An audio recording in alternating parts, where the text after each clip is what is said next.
예, 그 1장 1절에서부터 3절은 머릿말로서 이 책의 성격에 대해서 얘기를 했다면 4절부터 5절 A까지도 이 책의 또 다른 머릿말이라고 볼 수 있는데 이거는 편지 형식입니다. 제가 말씀드렸던 것처럼 편지 형식으로 지금 썼고 발신자, 인사, 수신자 이러한 발신자, 수신자, 인사 이 편지의 형식에 맞춰서 썼는데 그때 당시 다른 편지와 달리 좀 더 신앙적으로 썼다는 거죠. 인사에서 은총과 평화라는 말이 들어가고 그 은총과 평화의 원천에 대해서도 이렇게 설명을 했다는 거죠.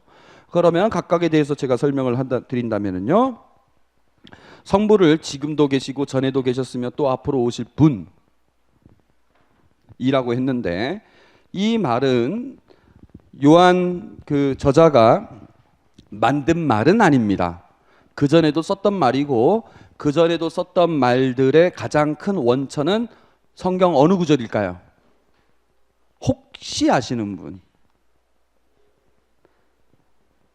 탈출기 3장 14절인가요? 16절인가요? 3장 14절 같은데 탈출기 3장 14절에 나와 있는 말인데 우선 이 말을 직역을 하면은요 the is, the was, the is to come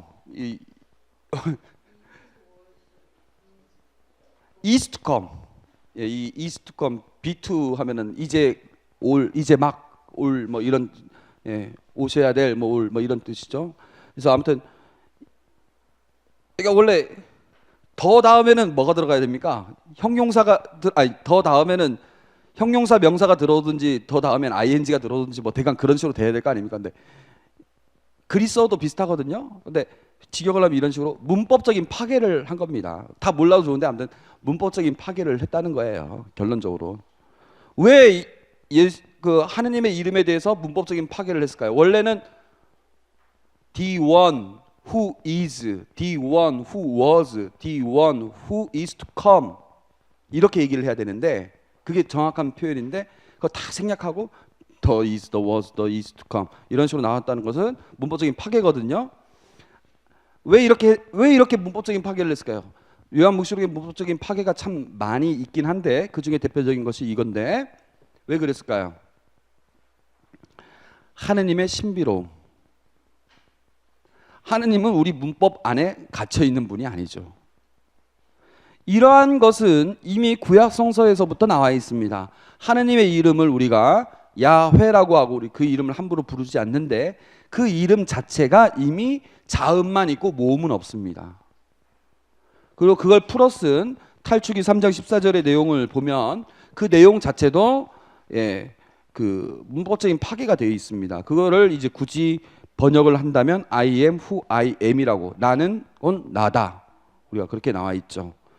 그 다음에 70인역 아까 얘기했던 70인역에서는 I am the one the one who is죠. I am the one who is 원자가 빠졌는데 아무튼 I am the one who is 이렇게 얘기할 수 있습니다. 그래서 이제 70인역에서는 나는 있는 자다라고 나는 있다라는 측면을 강조했고 나는 곧 나다 뭐 도대체 뭘 의미하는지 모른다는 거죠. 말이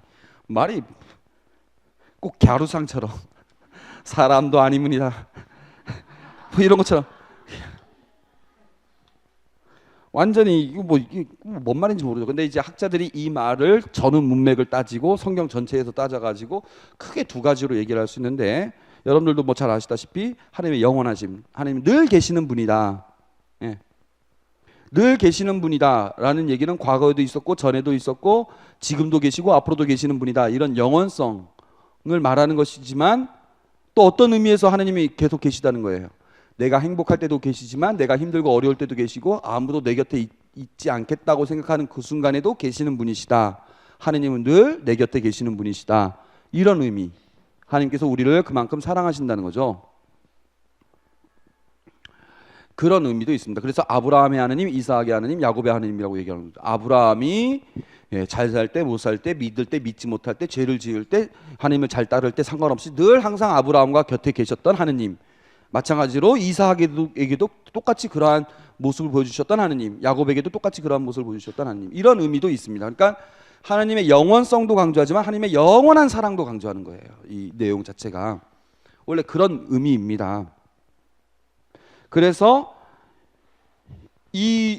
여기서 M이라는 현재형이지만 이 히브리어에서 이 현재형은 현재형으로 쓰이지 않았고 미완료식으로 쓰여졌는데, 그 말은 과거, 현재, 그 이후를 다 아우르는 동사를 썼어요. 아무튼 그런 식으로 여러분들이 아시면 되겠고요.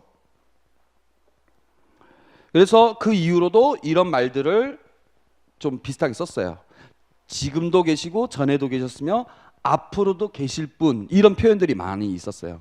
The one who was, the one who is, the one who will be, 뭐 이런 식으로 계속 쓰여졌었는데, 그거를 묵시록의 저자는 약간 표현을 달리했어요. 어떻게 했어요? 지금도 계시고 전에도 계셨으면 앞으로도 계실 분이 아니라 오실 분. 그냥 계신다는 거는 너는 거기서 이렇게 있어, 나는 여기서 이렇게 있을게, 이런 느낌인데, 물론 하나님 그러실 분이 아니지만은 그러실 분이 아니라는 것을 더 강조하기 위해서 앞으로 오실 분, 예, 하나님이 이제 앞으로 오실 분, 우리의 처지를 위해서 직접적으로 오신다는 것을 더 강조하는 거죠. 그래서 약간 비틀면서 그분이 이제 우리를 위해서 오신다, 고난받는 우리를 가만히 두시지 않고 우리를 위해서 찾아오신다까지 이렇게 더 이제 비튼 거죠. 하느님의 역동성과 믿는 이들을 위한 적극성이 드러난다. 그래서 이 이름은 원래 아까 저거 얘기했지만 탈출기 3장 14절에서 나와 있는 겁니다. 모세를 부를 때, 모세가 어느 날 이제 양들을 치고 있는데 모세야 모세야 하니까 그러니까 이제 그 타지 않는 떨기나무가 이제 불에 이제 타고 있었죠. 그래서 이제 신기하다, 가봐야지 해서 딱 들어가려고 하는데 어떻게 합니까? 이곳은 거룩한 곳이니 신발을 벗어라 해가지고 신발을 벗고 딱 가니까 이제 내가 이스라엘 백성들의 신음소리를 들었다, 그래서 내가 너를 통해서 그들을 구원하려고 한다. 그러니까 모세가 그때 거기에 갈 처지입니까? 하느님도 지금 처음 저게 누구냐 싶었는데 하느님이라고 하니까 하느님과 보다 싶고, 이스라엘 백성들은 430년 동안 하느님에 대해서 잊어버린 상태고, 자기는 또 이스라엘 백성들한테서 지금 왕따가 돼가지고 도망쳐온 신세고, 아이고 이스라엘 백성들한테 당신이 누구라고 얘기를 해줍니까? 하니까 뭐라고 합니까? 나는 곧 나다. 나는 아브라함의 하느님, 이삭의 하느님, 야곱의 하느님으로서 내가 그 신음소리를 듣고 내가 이제 너희들과 함께 하기 위해서 이렇게 왔다. 그 얘기를 하면서 처음으로 당신을 소개시켜 준 겁니다. 예. 그러면 모세한테 이 이름을 소개시켰다는 것은 나는 늘 항상 너희와 함께 있었다. 아브라함, 야곱, 이삭뿐만 아니라 이제 너희들이 파라오 밑에서 고난받는 이 순간에도 너희들과 늘 함께 있었기 때문에 너희들의 신음소리를 들을 수 있었고, 그리고 너희와 함께 있다는 것을 내가 강력하게 보여주기 위해서 이제 어떻게 한다는 겁니까? 이집트에서 너희들을 고생하면서 있는 노예 상태로 있는 너희들을 이제 건져 주겠다는 거죠. 그렇게 하겠다는 그 이름, 그 의미가 이 이름 안에 표시되어 있는 겁니다. 나는 늘 있다, 이 말이. 그렇다면 요한 묵시록에서 맨 처음 하느님을 소개시켜 주면서 나온 이 이름은 마찬가지로 같은 메시지를 갖고 있다는 거죠. 하느님을 믿는 새 백성들이여, 너희들이 지금 로마 제국 하에서 신앙의 압박, 신앙의 탄압을 받고 있는 이 너희들의 그런 상태를 나는 이미 알고 있다. 이제 너희들을 그곳에서 탈출시켜 주겠다. 새로운 탈출시켜 주겠다라는 것을 미리 보여주는 또 하나의 메시지라는 것이죠. 요한 저자는, 이 파트모스의 요한은 굳이 그냥 성부와 성자와 성령에게서 오는 은총과 평화라고 할 수 있지만, 이 이름을 들먹이면서 이 하느님은 예전에 이스라엘 백성을 탈출시켰던 그 하느님이시고 이제 하느님의 백성을 탈출시키려고 하신다, 그걸 말하려고 하는 것이죠. 예. 그러니까 이 이름을 굳이 쓴 거예요.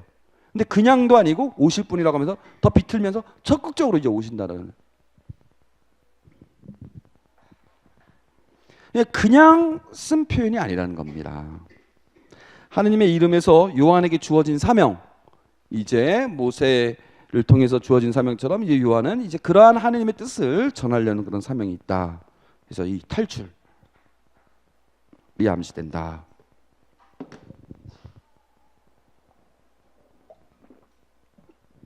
묵시록 내내에 그런 탈출의 그런 이미지가 계속 나옵니다. 그 탈출기의 내용들이. 자, 그다음 성령. 성령은 한 분이죠.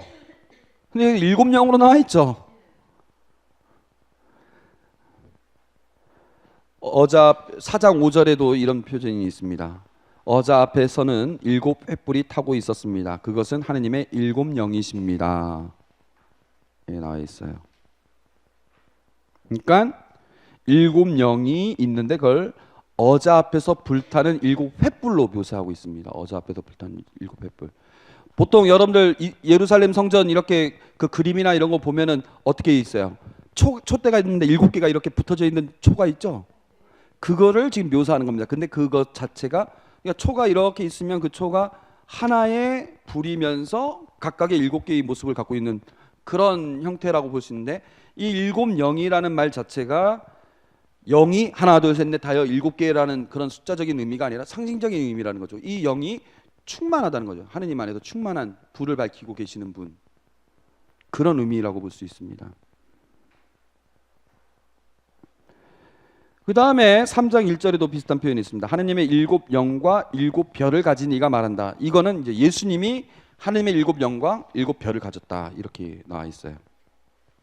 5장 6절에는 또 어떻게 나와 있냐면, 어린 양은 뿔이 7이고 눈이 7이셨습니다. 눈 7개 달린 어린 양이었어요. 그 7 눈은 온 땅에 파견된 하느님의 7 영이십니다. 이렇게 나와 있어요. 그러니까 이 내용은 어린 양이 성령을 통해서 온 땅을 두루 비추시고 온 땅을 두루 바라보시고 온 땅을 두루 돌보신다는 그런 의미인 거죠. 예. 그러니까 이제 7영 자체, 이 7개가 7개의 영이라는 것이 아니라 하나의 영이 그만큼 충만하다는 표현하기 위해서 7 영이라고 했고, 횃불이라고 표현하고 눈이라고 표현하고 있습니다. 그래서 7 등불이 7 눈이고 7 영입니다. 이 배경은 스가랴서 4장 1절에서 14절이 배경입니다.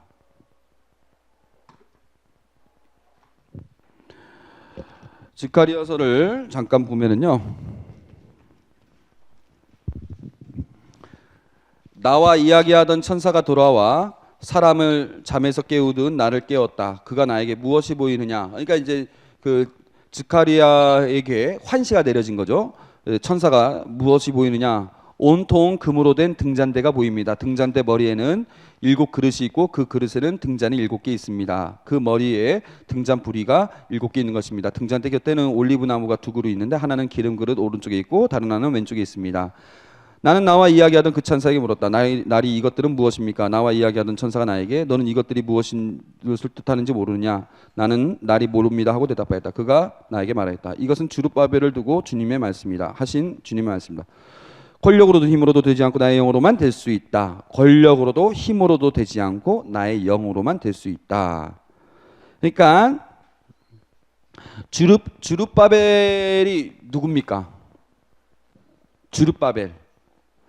주룹바벨은 이제 성전을 건축하는, 그 예루살렘 성전이 무너졌던 것을 건축했었던 사람입니다. 근데 주룹바벨이 성전을 건축할 때에는 권력으로도 그것이 가능하지 않고 힘으로도 그것이 가능하지 않고 하느님의 영으로서만 그것이 가능하다라고 얘기를 하는 거예요.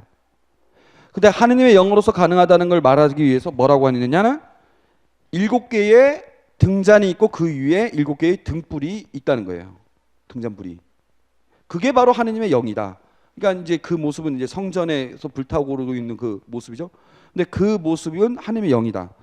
그러니까 하느님의 영에 따라 성전을 건축해야 되는 주룹바벨처럼 이제 성자께서 세상과 교회의 요구에 따라 이제 앞으로 오셔서 일을 하실 것인데 그것은 성령을 통해서 하시는 일이다. 이거를 말해주는 그 내용인 거죠. 그래서 굳이 스가랴의 이 배경을 맞춰서 이런 표현을 썼던 것은 성령께서 이제 이 모든 일들을 함께 하신다는 것을 말하기 위함입니다.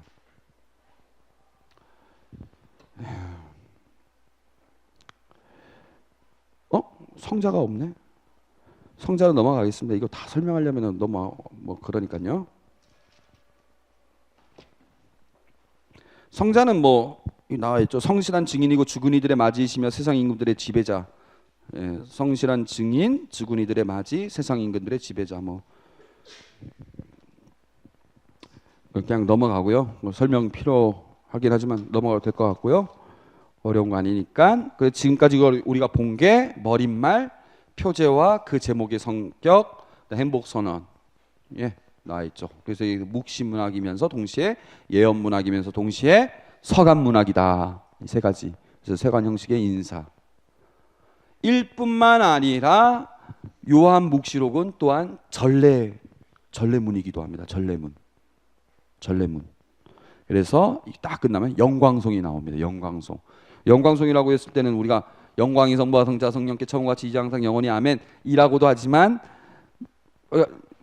우리 그리스도를 통하여 그리스도와 함께 그리스도 안에서 성령으로 인하여 동정을 이것도 있죠.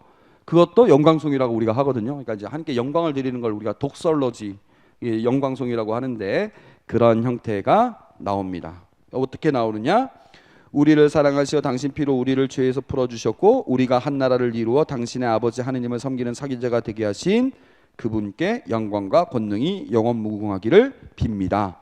예수님의 영광이 영원 무궁하기를 빕니다. 이렇게 얘기를 하는 거죠.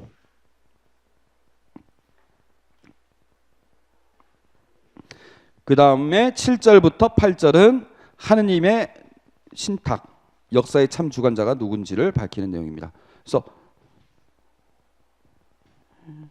이 영광송도 탈출기를 배경으로 하고 있고 역시 출애굽의 목적을 갖고 있다는 거죠. 이 내용 전체가 묵시록이. 그 다음에 이 신탁, 그분께서 구름을 타고 오십니다. 모든 눈이 그분을 볼 것입니다. 그분을 찌린 자도 볼 것이고 땅의 모든 민족들이 그분 때문에 가슴 칠 것입니다. 꼭 그렇게 될 것입니다. 아멘. 지금도 계시고 전에도 계셨으며 또 앞으로 오실 전능하신 주 하나님께서 나는 알파요 오메가다 말씀하십니다. 이 내용은 이제 이 내용들을 배경으로 하고 있습니다.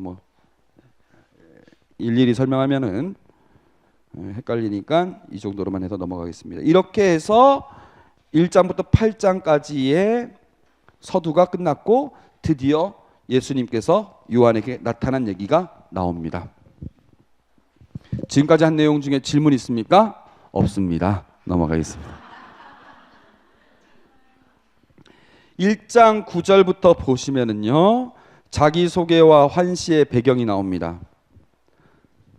자, 여러분의 형제로서 예수님 안에서 여러분과 더불어 환난을 겪고 그분의 나라에 같이 참여하며 함께 인내하게 한 나 요한은 하나님의 말씀과 예수님에 대한 증언 때문에 파트모스라는 섬에서 지내고 있었습니다. 그러니까 자기소개죠. 그리고 내가 지금 환시를 하기 전에 그 배경이 이렇습니다 라고 얘기를 했죠. 그 다음에 드디어 10절부터 어느 주일날 나는 성령께 사로잡혀 하면 환시가 시작된 거죠. 드디어 성령께 사로잡혀 내 뒤에 나팔 소리처럼 울리는 큰 소리를 들었습니다. 그 소리가 이렇게 말하였습니다. 나팔 소리처럼 울리는 큰 목소리니까 내가 보는 것을 책에 기록하여 7교회 곧 에페소, 스미르나, 페르가몬, 티아티라, 사르디스, 필라델피아, 라오디케아에 보내라. 이렇게 했다는 거겠죠.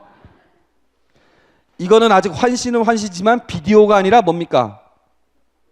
오디오죠. 지금은 환시의 발단, 목소리가 들렸습니다. 그 다음에 이제 비디오가 나오는 거죠. 나는 나에게 말하는 것이 누구의 목소리인지 보려고 들었습니다. 돌아서서 보니 황금 등대가 7개 있고 등장하는데 한 사람이 계셨습니다. 그분께서 밝게 내려오는 긴 옷을 입고 가슴에 끈티를 흐르고 계셨습니다. 그분의 머리털과 머리털은 흰 날처럼 또 문처럼이고 그분의 눈은 불꽃 같았으며 발은 용광로에서 전래된 노새 같고 목소리는 큰 목소리 같았습니다. 그리고 오른손에는 7뼈를 쥐고 계셨으며 입에는 날카로운 색깔이 나왔습니다. 또 그분의 얼굴은 한날의 태양처럼 빛났습니다. 예수님의 모습에 대해서 오디오입니까? 이번엔 비디오죠. 환시가 전개됐습니다. 비디오. 그 다음엔 이제 나는 그분을 뵙고 죽은 사람처럼 그분 앞에 엎드렸습니다. 그러자 그분께서 나에게 오른손을 얹고 말씀하셨습니다. 나팔처럼 울리는 큰 목소리겠죠? 두려워하지 마라. 나는 처음이요 마지막에 살아있는 자다. 나는 죽었지만 보라 나 영원토록 살아있고 나는 죽음이 있다. 그리고 7교회이다. 이렇게 다시 어디요? 그래서 이 환시의 전체적인 것이 이런 자기소개와 배경이 있고 환시의 발단, 하나님의 예수님의 목소리가 나왔죠. 그 다음에 예수님의 모습이 나왔죠. 그 목소리를 듣고 다시 목소리가 나왔죠. 네, 이렇게 환시가 구성되어 있습니다. 자, 그러면 이 중에서 먼저 자기소개를 하는데 여러분들은 제가 여러분들한테 소개를 할 때는 어떻게 해요? 여러분 제가 서귀복자성당 한재우룩가 신부입니다. 이렇게 소개할 수도 있지만은 좀 더 여러분에게 친근하게 다가가기 위해서 이렇게 얘기를 하려면 저도 여러분들처럼 여기 중앙성당 이 동네에서 태어나가지고 함께 이렇게 지내면서 어쩌고저쩌고 했었던 그러다가 이제 10년 전에 사례접수 받고 어쩌고저쩌고 해가지고 뭐 이런 누굽니다 이렇게 얘기할 거 아닙니까? 요한도 마찬가지로 그냥 자기를 나 파트모스 요한은 이렇게 얘기할 수도 있지만 보다 더 이 사람들과 나는 다르지 않다, 함께하고 있다, 연대하고 있다라는 걸 표시하기 위해서 썼어요. 자기소개를. 어떻게 썼을까요? 한번 읽어볼까요? 시작.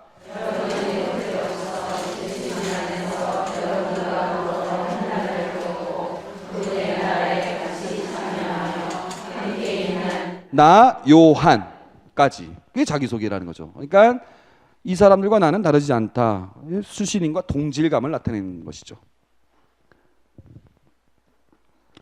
직역을 하면 예수님 안에서 환난과 나라와 인내를 함께 나누는 나 요한 이겁니다.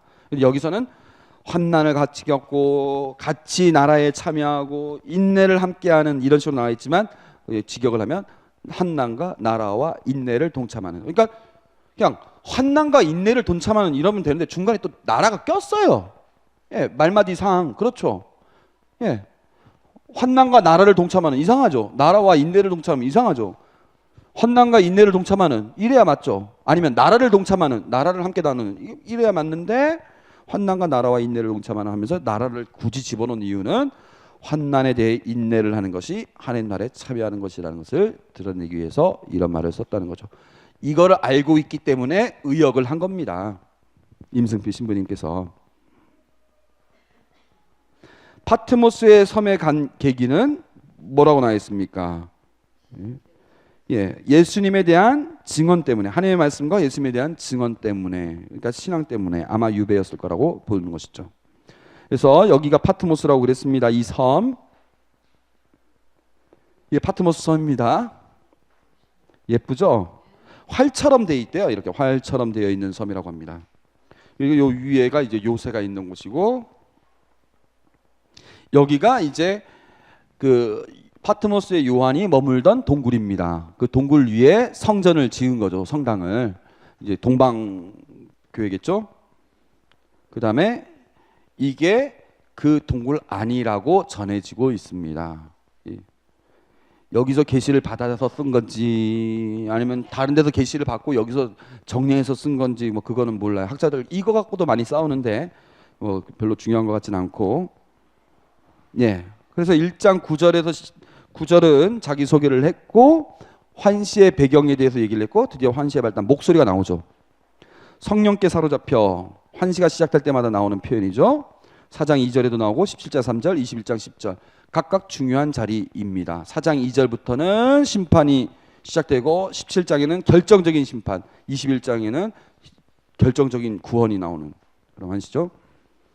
나팔 소리처럼 울리는 큰 목소리. 이거는 제가 여러분들한테는 하겠지만은 사실은 그런 목소리는 아닐 수도 있어요.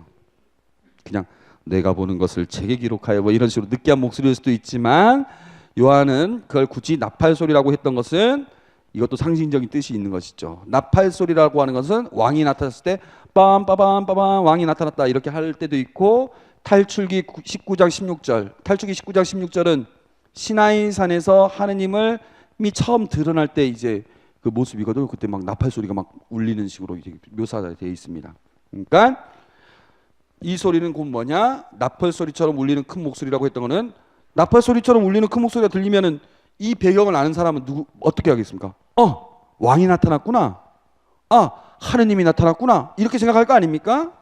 그래서 돌아봤더니 왕도 아니고 하느님도 아니고 누굽니까? 예수님입니다. 왜 그분한테 나팔 소리가 났을까? 그분은 왕이고 또한 하느님이시기 때문이라는 그런 인식을 하고 있는 것이죠. 그래서 요한은 이 표현을 쓰고 있는 겁니다. 왜 7교회에 가서 얘기를 하라고 했느냐? 7교회 모두가 그 통신의 중심지고, 제가 지난번에 그림으로 통해서 보여줬지만, 또 그리고 7교회 모두가 황제 숭배 의식과 깊이 연루가 되어 있기 때문에 특히 거기를 지목한 게 아니겠습니까? 그리고 책에 기록해라. 보통 우리가 예언자들한테 얘기할 때 어떻게 합니까? 가서 전해라, 가서 말해라, 이렇게 하는데, 책에 기록해라, 이 내용은 말을 하는 건 어떻습니까? 말을 하면 사라지죠. 기록한 건 안 사라지죠. 그래서 우리가 모래판에 기록하지 말고 저기 돌에다 새기라고 그러죠. 그래서 책에 기록하라는 표현은 사실은 이사야서 40장에도 있고, 이 책에 기록하라는 표현이 곳곳에 있어요. 이거는 보다 더 하나님께서 중요한 메시지를 할 때, 아주 이건 너가 이 메시지를 간직해야 된다, 이런 말을 할 때는 책에 기록하라는 표현이 나옵니다. 그래서 환시의 발단이 있었고, 드디어 환시의 전개, 사람의 아들 같은 분이 나왔죠. 자, 13절, 자 보면은 사람의 아들 같은 분이 나왔죠. 근데 이분이 어떤 분이었습니까? 예수님인데, 묘사가 된 걸 보면 황금 등잔대가 7개 있었고, 그 등잔 가운데 한가운데 사람의 아들 같은 분이 계셨다고 그랬죠. 황금 등잔대 7개 한가운데 서 계심. 황금 등잔대 7개가 이렇게 있고, 그 가운데 이렇게 서 계신 거예요. 아주 전례적인 분위기죠. 그 다음에 어떻게 나와 있어요? 발까지 내려오는 긴 옷을 입고 가슴에는 금띠를 두르고 있고, 긴 옷을 입고 가슴에는 금띠를 이렇게 두르고 있고, 양털과 눈처럼 흰 머리와 머리털을 갖고 있고, 머리가 막 희양하고, 불꽃 같은 눈과 녹새와 같은 발, 눈은 막 불꽃, 막 불이 막 이글이글하고, 막 발은 발까지 내려오는 그 긴 옷 틈으로 보이는 발은 막 노새처럼 막 큼직큼직하게 돼 있다는 거고, 큰 물소리와 같은 목소리, 아까 나팔 소리 같다고 했는데 그 목소리는 나팔 소리 같으면서도 큰 물소리 같은 목소리고, 손에는 7뼈를 쥐고 있고, 벼를 7개 막 이렇게 막 하고 있겠죠. 날카로운 쌍날칼이 나오는 입에서 막 맞은 간은 아닌데, 입에서 막 말을 하면 막 쌍날칼이 휘휘휘휘휘 나오고, 한낮의 태양처럼 빛나는 얼굴을 막 한낮의 태양처럼 막 얼굴이 막 와 빛나요. 이거 그대로 그림을 그리면 어떤 그림이 나올까요? 사람 같으면서 아닌 것 같으면서 사람 같으면서 또 이런 분, 예? 그러면서 황금 등잔대 있고 막 이렇게 외계인이죠, 외계인. 예? 이 말을 고지 그대로만 알아들어서는 안 된다. 아까 제가 얘기했던 여러 가지 배경들을 막 설명하지 않았습니까? 구약을 통해서. 그런 것처럼 이 모습은 이 각각에 대해서 배경들이 있습니다. 황금 등잔대 7개 가운데 계신 분은 1장 20절에 나와 있고, 긴 옷과 가슴에 금띠는 탈출기 28장 4절에 나와 있고, 양털과 눈처럼 흰 머리와 머리털은 다니엘서 7장 9절에 나와 있고, 불꽃 같은 눈과 노새와 같은 발은 신명기 4장 24절, 히브리서 12장 29절, 다니엘서 10장 6절. 큰 물소리의 목소리는 에제키엘 43장 2절, 다니엘 10장 6절. 다니엘 10장이 좀 많이 나와 있어요. 7뼈를 쥔 손 1장 20절, 쌍날칼이 나오는 입 이사야서 11장 4절, 49장 2절. 한낮의 태양처럼 빛나는 얼굴 다니엘 10장 6절, 판관기 5장 31절. 이 각각의 내용을 찾아보면 이런 이미지입니다. 그 구약 성경의 내용은 이러한 메시지를 전하기 위해서 쓴 거예요.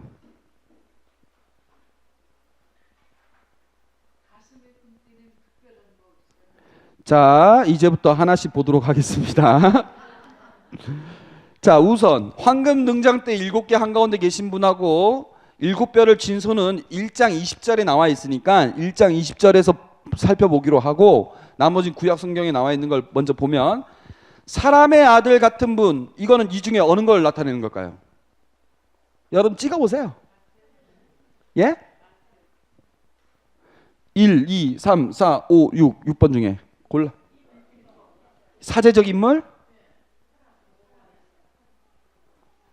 메시아죠, 메시아. 사람의 아들이 구름을 타고 옵니다. 뭐 이렇게 하면서 그분이 오시면 어쩌고저쩌고 막 나오죠. 다니엘서 보면은. 그러니까 이거는 메시아적 인물. 예수님은 곧 메시아적 인물이다. 이런 나온 거죠. 이거는 일단 생략하고, 긴 옷과 가슴에 금띠. 누가 구약성서에서 긴 옷을 입고 가슴에 금띠를 둘렀을까요? 사제들이 그렇죠. 아론의 사제지. 아론의 사제들은 이런 옷을 입어야 된다 이렇게 나와 있죠. 그러니까 예수님은 곧 사제적인 인물이다. 하느님의 그 은총을 사람들에게 전달하고 사람들의 탄원을 하느님께 올리는 사제적인 인물이다. 예? 그리고 그분은 양털과 눈처럼 흰머리와 머리털. 이건 어떤 걸 나타내는 걸까요? 여러분, 어떻게 돼야 머리가 하양해질까요? 염색해야? 왜 저는 머리가 아직 까말까요? 그러면 머리가 하얗게 되면 나이가 어떻게 됐다는 거예요? 많이 먹었다는 거죠. 예. 다니엘서 7장 9절에 나와 있는 머리가 하얗다는 이 표현은 하느님께 적용된 표현인데, 그 표현을 굳이 쓴 이유는 이분은 마치 거북이 우리 뭐 학 뭐 이런 십장생입니까? 그 십장생처럼 이런 하나의 표시입니다. 머리가 하얗다라는 것은 그만큼 영원하신 분이라는 것을 상징하는 겁니다. 그러면서 하느님과 동등한 분이죠. 왜냐하면 다니엘서 7장에서는 하느님을 가리키면서 하는 얘기였고, 불꽃 같은 눈, 놋새와 같은 말은 어떤 말이냐? 불꽃이 뭡니까? 불꽃을 태워 없애는 거죠. 예, 태워 없애는 그런 역할들은 뭐냐? 심판 정화의 의미입니다. 여러분들 이거 나중에 지금 찾아보시면 되겠고, 큰 물소리의 목소리, 이거는 하느님을 묘사할 때 나왔던 표현이었어요. 하느님을 묘사할 때 나오는 이 표현이 예수님에게서 드러났기 때문에 하느님과 동등한 신분, 이런 뜻이고, 일곱 뼈를 진 손은 생략하고 쌍날칼이 나오는 입, 이건 뭘까요? 쌍날칼.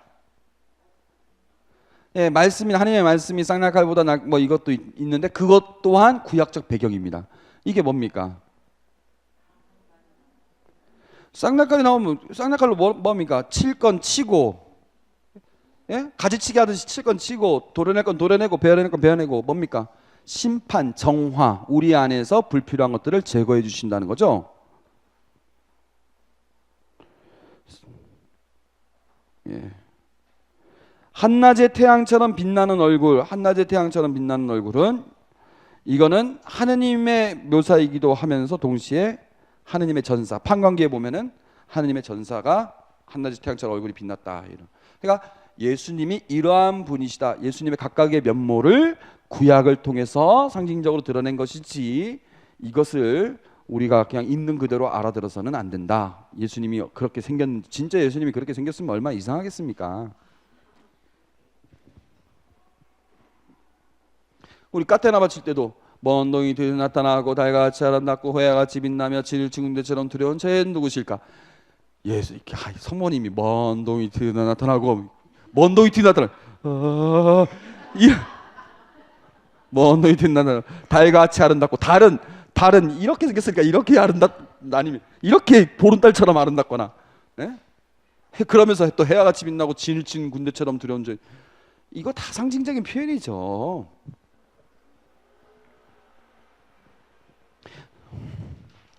자, 그래서 우리가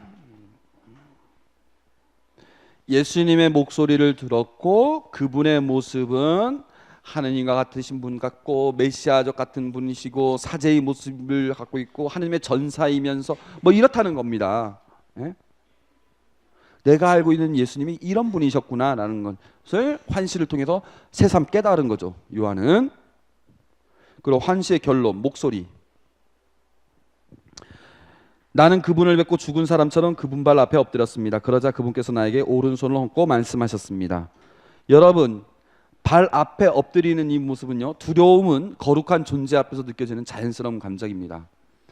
그래서 여기 나와 있는 구절들 여러분들이 나중에 한번 살펴보시고, 요번에 우리 복음 나누기를 하는데, 송동치 모임 때 복음 나누기를 하는데 어떤 형제님이 자기 체험을 얘기하더라고요. 체험 얘기하는데, 어느 날, 오래전 일인데 어느 날 미사를 참여하는데, 미사 때 너희는 모두 이것을 받아 먹어라, 이는 너희를 위해 내어줄 내 몸이다 하면서 성체인가 성혈인가를 탁 올리는데, 그때 이렇게 땡할 때 이렇게 바라봤는데 갑자기 신부님도 안 보이고 제대 앞에 아무것도 안 보이고 막 둥그런 환한 빛이 보였대요.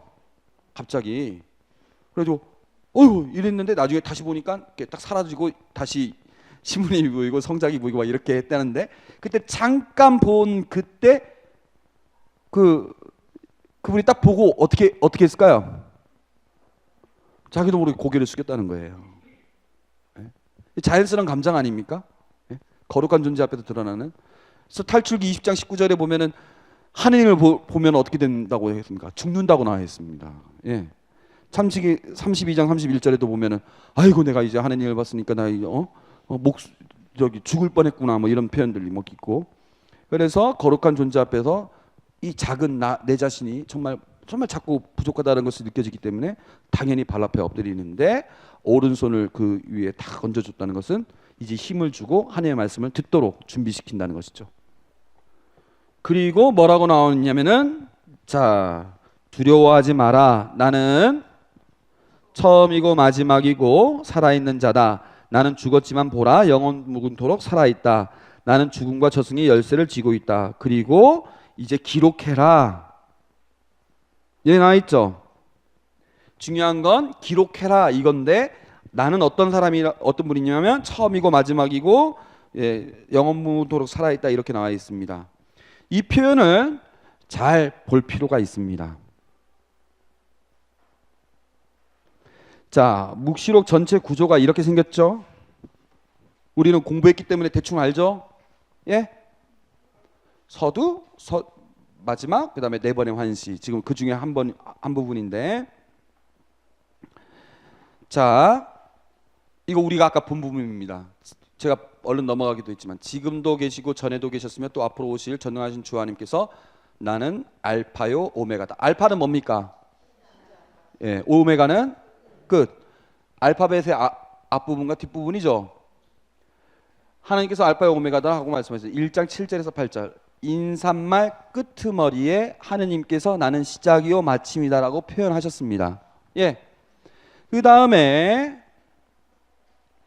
여기 보면 보라 내가 곧 간다. 나는 알파요 오메가이고 처음이며 마지막이고 시작이며 마침이다. 같은 표현이죠. 이거 나는 알파요 오메가다. 그걸 좀 더 풀어 쓴 거죠.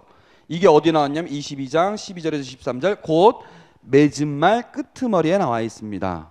근데 이 표현이 또 언제 나오느냐? 우리가 방금 읽었던 부분. 나는 처음이며 마지막이고 살아있는 자다. 나는 죽었지만 보라 영원토록 살아있다. 이게 인사말이 끝나고 네 번의 환시 본론의 앞부분에 있어요. 그죠? 그 다음에 그럼 또 한 번 더 나오겠죠. 어디에 나오겠습니까 이번엔? 그러면 인사말 끝부분에 나오고 맺은 말 뒷부분에 나오고, 그럼 또 본론의 앞부분에 나왔으면 이제 어디 남았습니까? 본론의 끝부분에 나왔습니다. 예? 나는 알파요 오메가요 시작이요 마침이다. 그러니까 보면 나는 알파요 오메가다. 나는 처음이며 마지막이고 살아있는. 나는 처음이고 마지막이다. 나는 알파요 오메가며 시작이요 마침이다. 여기는 종합 선물 세트입니다. 나는 알파요 오메가며 처음이고 마지막이고 시작이며 마침이다. 이건 종합 선물이죠. 맨 마지막은. 예? 자, 근데 문제는 뭐냐? 요거는 나는 알파요 오메가다라고 얘기한 건 누구냐? 누굽니까 여기? 성부입니다. 여긴 누굽니까? 나는 처음이며 마지막이며 살아있는 자다. 나는 죽었지만 보라 영원토록 살아있다. 지금 요한이 누구를 지금 보고 지금 목소리를 듣는 겁니까? 예수님의 목소리죠. 그 다음에 다 이루어졌다. 이는 나는 알파요 오메가며 시작이며 마침이다. 이건 누구냐면은 하느님입니다. 그래서 제가 하느님 성부는 파란색으로 했어요. 일부러. 그 다음에 보라 내가 곧 간다. 나는 알파요 오메가고 처음이냐 마지막이냐 시작이냐 마침이다. 이게 누구냐? 성자입니다. 그래서 일부러 노란색으로 했어요. 뭡니까? 성부도 알파요 오메가며 시작이며 마침이며 처음이냐 마지막이고, 성자도 알파요 오메가며 시작이며 마침이며 처음이냐 마지막이고 마찬가지라는 거예요. 이거를 교차적으로 쓰고 맨 마지막에 예수님께 모든 걸 다 이렇게 그 칭호를 집어넣은 거예요. 이 얘기는 이 패턴은 그리스도를 하느님과 동일시하도록 강조하는 거죠. 그래서 우리는 요한복음 1장에 보면은 한참에 말씀이 계셨고 그 말씀은 하나님과 함께 계셨고 말씀이 곧 하느님이다 이렇게 나와 있는 그 표현을 요한은 좀 더 세련되게 이런 식으로 집어넣은 거예요. 문학적인 감각이 아주 탁월한 사람입니다. 자, 만물의 시작이신 하느님께서 만물의 끝이 될 수 있는 것은 그리스도의 재림을 통해서다. 왜? 서로 이렇게 교체시키면서 그 내용이 이야기가 전개되면 전개될수록 그리스도께서 언젠가 오신다는 것을 기대하게끔 만드는 것을, 결국에는 그리스도의 재림을 통해서 그분이 마침표를 찍으시겠구나. 하나님께서 진정한 마침표는 그리스도를 통해서 이루시는구나. 이거를 보여주는 것이죠. 그리고 이 안에는 그리스도의 부활이 벌어지고 있는 것이죠. 나는 알파의 오메가며 죽었다가 살아난 자다 이렇게 나와 있죠. 그래서 죽음과 저승의 열쇠를 쥐고 있다 이렇게 나와 있습니다. 열쇠는 생존시기 표현으로서 능력과 주권을 나타내는 말이고, 일단 넘어가고요. 그리고 내가 본 것과 지금 일어나는 일들과 그 다음에 일어날 일들을 기록하여라. 과거, 현재, 미래에 대해서만 얘기하는 것이 아니라 이거는 너가 보는 것들 전체를 그냥 얘기하는 겁니다. 그리고 내가 보는 오른손의 7별과 황금 등잔대의 신비는 이러하다. 7별은 7교회의 천사들이고 7 등잔대는 7 교회이다 이렇게 나와 있습니다. 7별에 대해서 지금 천사라고 얘기를 했는데 이 천사는 말 그대로 천사를 얘기할 수도 있고, 천사라는 말은 엔젤이죠. 안겔로스라고 하는데 그 말은 원래 사자, 뜻을 전하는 메신저라는 뜻입니다. 그래서 교회 지도자라고 보는 사람들도 있고 지상 공동체에 상응하는 천상의 영적 실제를 인격화한다 이렇게 볼 수도 있는데 이게 뭐냐? 예를 들어서 우리 한국 교회가 있으면 이 한국 교회를 위해서 천상 교회에 한국 교회를 위한 공동체가 있다는 거예요. 천상 교회가, 우리가 성인들의 통공 알죠? 우리는 연옥 영혼들을 위해서 기도하고 연옥 영혼들은 어떻게 합니까? 천상 교회에 그렇게 해서 가고 천상 교회는 다시 또 우리를 위해서 기도하죠. 이게 모든 성인들의 통공 아닙니까? 제가 여러분들을 위해서 기도하면 그게 효과가 있어요, 없어요? 있습니다. 근데 내가 나 자신만을 위해서 기도하는 것뿐만 아니라 다른 사람을 위해서 기도하는 것이 성인들의 통공인데, 그래서 소아 데레사도 그 가르멜 수도원 안에서만 같이 살았지만 성교의 수호 성인이 될 수 있는 거는 모든 성인들의 통공 교리 때문이죠. 그가 갇혀있어 거기서 기도하지만 선교사들에게 직접적인 영향을 줬다. 거리상으로 멀리 떨어져 있지만 직접적으로 도움을 준 건 아니지만 기도를 통해서 도움을 줬다. 그게 통했다. 근데 그게 지상교회 안에서만 벌어질 수 있는 것이 아니라 심지어는 천상교회에 있는 이들이 기도해도 우리는 그게 도움을 얻을 수 있다. 그리고 심지어는 우리 지상교회에서 기도하는 것이 연옥에도 도움을 줄 수 있다. 그래서 천상교회, 지상교회, 연옥이 다 친교를 나눌 수 있다. 기도 안에서. 이게 모든 성인들의 통공한 교리 아닙니까? 마찬가지로 지금 파트모스 요한은 뭐라고 얘기를 하고 있냐면은 우리 교회가 있다면 이 교회를 위해서 기도해주는 또 다른 실제가 있다. 천상에. 그게 천사인지 뭔지는 모르겠지만 또 다른 공동체가 있다. 그렇게 얘기를 하는 거예요. 하늘의 별처럼 그렇게 있다는 거예요. 그래서 대다수 학자들은 1이나 3 혹은 1, 3을 합쳐서 보고 있습니다. 자, 이 얘기는 상당히 의미가 있는데요. 우선 7 등잔대는 7 교회라고 나와 있어요. 그죠? 7 등잔대는 7 교회다. 자, 아까 성령은 뭐라고 했습니까? 7 영이면서 또 7개의 눈이면서 또 7개의 횃불이라고 그랬죠. 어자 앞에서 불타는. 그럼 이 횃불 밑에 뭐가 있겠습니까? 등잔대가 있죠. 그러면 교회가 있으면 교회 위에 성령이 계신다는 거죠. 등잔대는 누구를 위해서 있는 겁니까? 등불을 위해서 있는 거죠. 등불을 위해서 있지 않으면 등잔대가 있을 이유가 없죠. 교회의 존재 이유는 무엇입니까? 성령에 있는 겁니다. 그래서 등잔대는 7 횃불을 받쳐야 된다. 각 교회 공동체는 성령에 의해 그 능력을 공급받을 뿐만 아니라 성령을 위해 존재의 의미를 갖는다. 그걸 얘기해 주는 표현인 것이죠.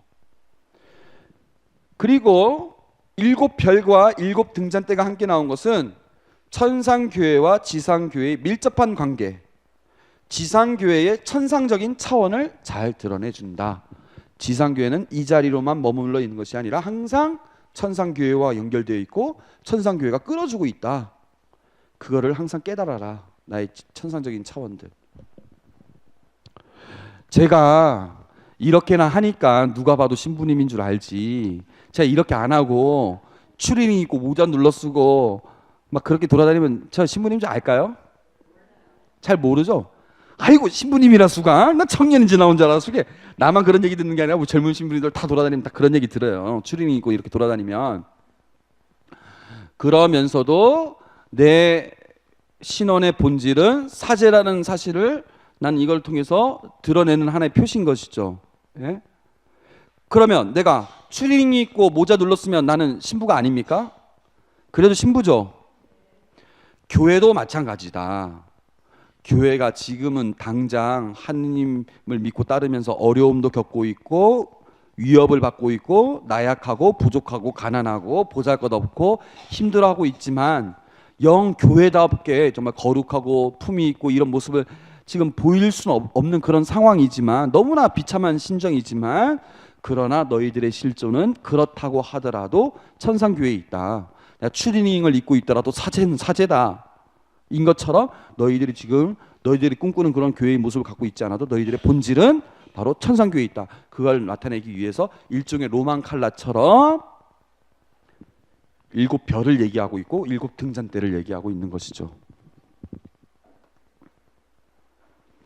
그리고 그리스도께서 그 일곱 등잔대에 어떻게 있어요? 한가운데 있고 일곱 별을 쥐고 있다는 것은 그러한 각 교회에 대해서 주권을 갖고 계신다. 그걸 의미하는 것이죠. 이렇게 해서 1장 9절부터 17절 20절까지 이렇게 나와 있는데 종합하면 나는 여러분들과 함께 인내를 받고 그런 여러분들의 형제인데 파트모스에 있었는데 어느 날 주일날 내가 목소리를 들었다. 일곱 교회에 가서 어떻게 해라? 일곱 교회에 가서 어떻게 하라고 했습니까? 전하라고 했습니까? 너가 지금 본 것을 기록하여라. 딱 봤더니 이분이 어쩌고저쩌고 생긴 분이에요. 예, 그거의 메시지는 우리가 공부했고 그리고 다시 목소리 두려워하지 말라. 나는 알파요 오메가다. 그 다음 뭐라고 했어요? 살아있는 자고 그 다음에 죽음과 저승의 열쇠를 갖고 있고 그 다음 또 뭐라고 나왔습니까? 기록하여라. 그리고 설명을 해줍니다. 일곱 별과 일곱 등잔대는 이것이다. 그러니까 이 환시에서 제일 중요한 건 뭡니까? 기록하여라. 기록하여라. 어떤 분이 이러한 분이 얘기를 했다. 어떤 목소리로? 이러한 목소리로 얘기를 했다. 기록하여라.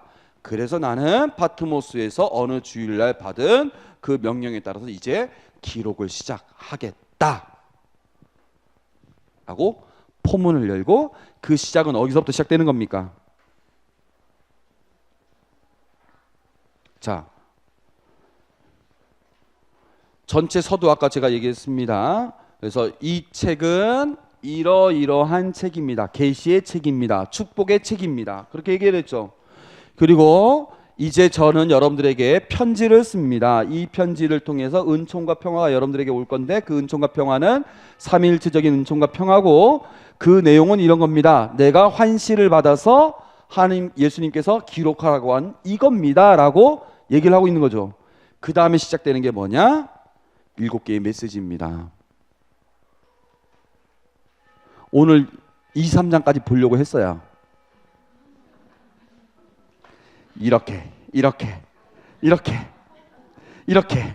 이렇게 완전 많습니다. 완전 많습니다. 완전 많은데 지금 제가 23번 슬라이드까지 보여드렸는데 원래는 55번 슬라이드까지 있습니다. 자, 왜 제가 이렇게 진도가 느린 걸까요? 너무 많이 알려주기 때문에, 너무 자세하게 얘기했기 때문이겠죠. 예, 조금 더 이제 앞으로 팍팍 지나가겠습니다. 그러니까 여러분들 그럼 어떻게 해야 될까요? 공부를 해야 됩니다. 공부를 해야 돼요. 자, 다음 주는 우리 남부지구 신부님들이